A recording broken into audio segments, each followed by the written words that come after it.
नमस्कार महाराज. परत आपण या प्लॉटवरती आलेलो आहोत आणि मागे व्हिडिओमध्ये दादांना सांगितलं होतं की आम्हाला फवारा घ्यायला प्रॉब्लेम येत होता, तर दोघं साईडने याला बांधून घ्या म्हटलं. तर याला दोघं साईडने बघा पॅक केलेलं आहे, म्हणजे हा टोकर काढलेला आहे. इथे बघा हे दोन तार,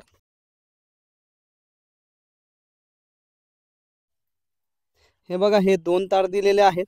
हे दोन तार असे मारून जेणेकरून हा जो फांद्या ज्या आहेत ह्याच्या फांद्या इकडे पडत होत्या आणि मध्ये चालायला प्रॉब्लेम येत होता, तो पूर्ण फांद्यांचा लोड आता ह्या तारांवर आलेला आहे. आणि ठिकठिकाणी आत येते ही काडी लावलेली आहे. परत तो तार याला अडकवलेला आहे. अशा पद्धतीने हा पूर्ण प्लॉट इथे बांधून गेलेला आहे. आता ही प्लॉटची साईज जी आहे, आता जवळपास हा 3.5-4 महिन्याचा प्लॉट झाला असेल. माझ्या उंचीच्या आसपास येईल जवळपास. आता हा प्लॉट इथे आहे, समजा हा बेड आहे म्हणून. तर तुम्ही मागे जर बघाल माझ्या मागच्या साईडला, तर बघू शकता तुम्ही ही हाईट आहे. आणि फ्लावरिंग दाखवायची म्हटली तर या पुढे फ्लावरिंग दावतो. हे बघा ही फुलं निघत आहेत, प्रॉपर सेटिंग वगैरे आता होईल.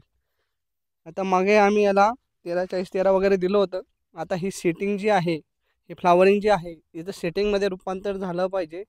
यासाठी आम्ही याला इंडिकमचा 042-47 देऊ, जेणेकरून ही पूर्णच्या पूर्ण नायट्रोजन ऑप्शन्समध्ये ही फ्लावरिंग पूर्ण फ्रूटमध्ये कन्वर्ट होईल.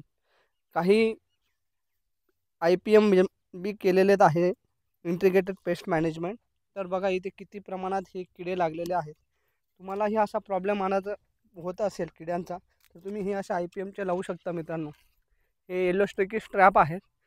याच्याने कवर भेटतो असं नाही. बऱ्याच शेतकऱ्यांचा समज असा असतो की हे लावलं म्हणजे उत्पन्न म्हणजे कीटकांचा अटॅक कमी होतो. हे माझ्या म्हणण्यानुसार चुकीचं आहे, कारण एका पानावर एका झाडावर एवढं भरून जाईल एवढे कीटकं राहता नाही तेव्हा. पण याचा फायदा असा होतो की इथे काय अटॅक आहे हे तुम्हाला इझिली आयडेंटिफाय होऊन जातं.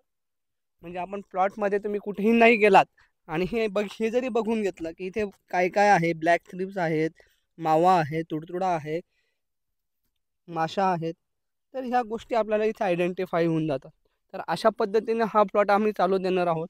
आता याला थोडंसं वाढ थांबवण्यासाठी एखादी चमत्कार बेस म्हणजे प्लॅन ग्रोथ रेग्युलेटर एखादी घ्यावं लागेल, जेणेकरून याची वाढ थांबली पाहिजे. कारण की वाढ खूप होते, तोडायलाही पुढे जाऊन प्रॉब्लेम आहे.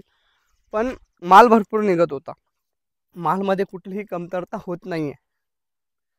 माल म्हणजे विशेष नाही. आता हे फांद्या बघा, हे बांधल्यामुळे परत याची ग्रोथ चालू होऊन गेली आणि इथे माल लागायला सुरुवात होऊन गेला. हे बघा हा माल, हा नवीन माल लागायला सुरू झाला. हे बघा हा नवीन माल.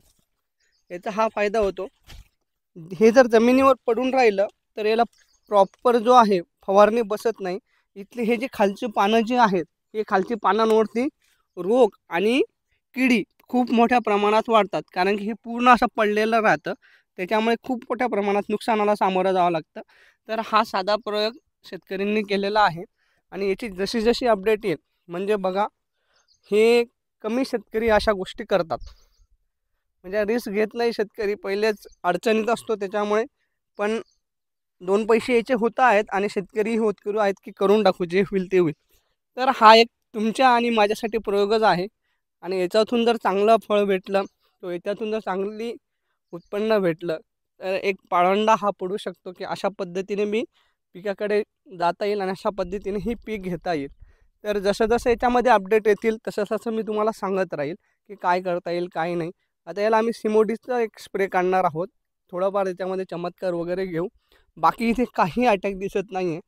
मेनली ह्या सीझनमध्ये याच्यावरती मेन अटॅक जो असतो व्हाईट फ्लाय, पांढरी माशीचा खूप असतो. माझा एक व्हिडिओ बनवलेला आहे मी, तिथे त्यांनी ट्रीटमेंट केलेली नव्हती, तर खूप मोठ्या प्रमाणात पांढरी माशीचा अटॅक झालेला होता.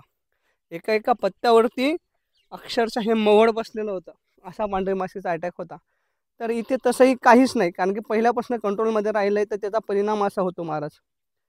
तर आजसाठी एवढंच. माहिती कशी वाटली कमेंटमध्ये सांगा आणि आवडले असेल तर यूट्यूबला सबस्क्राईब करा आणि इंस्टाला फॉलो करा महाराज. जय हिंद, जय महाराष्ट्र.